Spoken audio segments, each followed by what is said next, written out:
ವ್ಯಾಪಕ ಸುದ್ದಿಗೆ ಗ್ರಾಸವಾಗಿದ್ದ big boss Kannada season 12 finale episode ಟಿಆರ್ಪಿಯಲ್ಲಿ ಹೊಸ ದಾಖಲೆಯನ್ನ ನಿರ್ಮಿಸಿದೆ. ಹೌದು, ಬಿಗ್ ಬಾಸ್ ಕನ್ನಡ ಸೀಸನ್ 12ರ ಫಿನಾಲೆ ನಡೆದಿದ್ದು ಕೆಲವು ದಿನಗಳಷ್ಟೇ ಕಳೆದಿದ್ದು ಗಿಲ್ಲಿ ನಟ ವಿನ್ನರ್ ಆಗಿದ್ದಾರೆ.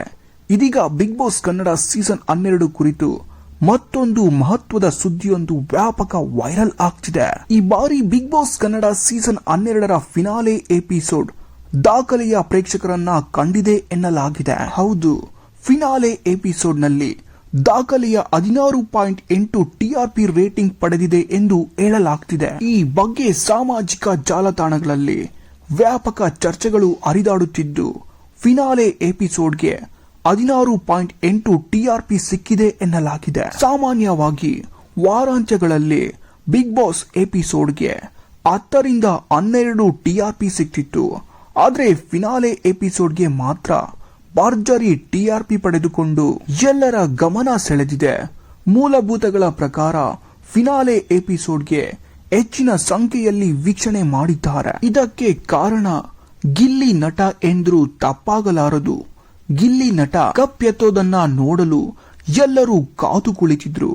ಹೀಗಾಗಿ ಒಳ್ಳೆ ಟಿಆರ್ಪಿ ಸಿಕ್ಕಿದೆ ಎನ್ನಲಾಗ್ತಿದೆ. ಹೌದು ವೀಕ್ಷಕರೇ, ಬಿಗ್ ಬಾಸ್ ಕನ್ನಡ ಸೀಸನ್ 12 ಕಳೆದ ವರ್ಷ ಸೆಪ್ಟೆಂಬರ್ 28ರಂದು ಆರಂಭವಾಗಿತ್ತು. ಜನವರಿ 18ರಂದು ಫಿನಾಲೆ ನಡೆದಿತ್ತು. ಈ ಎಪಿಸೋಡ್ನ ಜನರು ಹೆಚ್ಚಿನ ಸಂಖ್ಯೆಯಲ್ಲಿ ವೀಕ್ಷಣೆ ಮಾಡಿದ್ದಾರೆ ಎನ್ನಲಾಗ್ತಿದೆ. ಹೌದು, ಇದಕ್ಕೆ ಕಾರಣ ಗಿಲ್ಲಿ ನಟ ಎಂದರೂ ತಪ್ಪಾಗಲಾರದು. ಗಿಲ್ಲಿ ನಟ ಕಪ್ಪೆತ್ತೋದನ್ನ ನೋಡಲು ಎಲ್ಲರೂ ಕಾದು ಕುಳಿತಿದ್ರು. ಹೀಗಾಗಿ ಒಳ್ಳೆ ಟಿಆರ್ಪಿ ಸಿಕ್ಕಿದೆ. ಕಲರ್ಸ್ ಕನ್ನಡ ವಾಹಿನಿ ಜಿ ಕನ್ನಡ ವಾಹಿನಿಯನ್ನ ಹಿಂದಿಕ್ಕಿ ನಂಬರ್ 1 ಸ್ಥಾನ ಪಡೆದುಕೊಂಡಿದೆ. ಇದಕ್ಕೆ ಕಾರಣವೂ ಇದೆ. ಜನವರಿ 17 Bigg Boss pre grand finale ಹಾಗೂ ಭಾನುವಾರ ಫಿನಾಲೆಯನ್ನ ಜನರು ಸಾಕಷ್ಟು ಶ್ರದ್ಧೆಯಿಂದ ವೀಕ್ಷಿಸಿದ್ದಾರೆ. ಈ ಫಿನಾಲೆಯಲ್ಲಿ ನಟ ಗಿಲ್ಲಿ ವಿನ್ನರ್ ಆಗಿದ್ದಾರೆ. ರಕ್ಷಿತಾ ಶೆಟ್ಟಿ ಅವರು ರನ್ನರ್ ಅಪ್ ಆದ್ರು.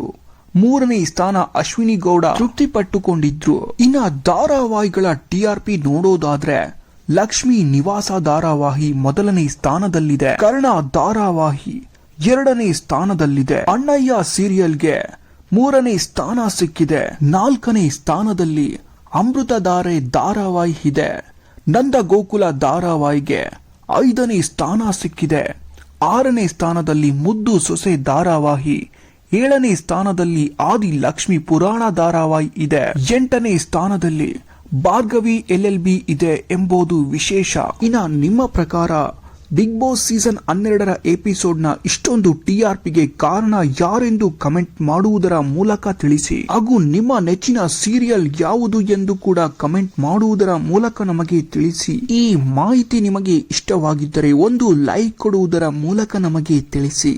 ಧನ್ಯವಾದಗಳು ವೀಕ್ಷಕರೇ.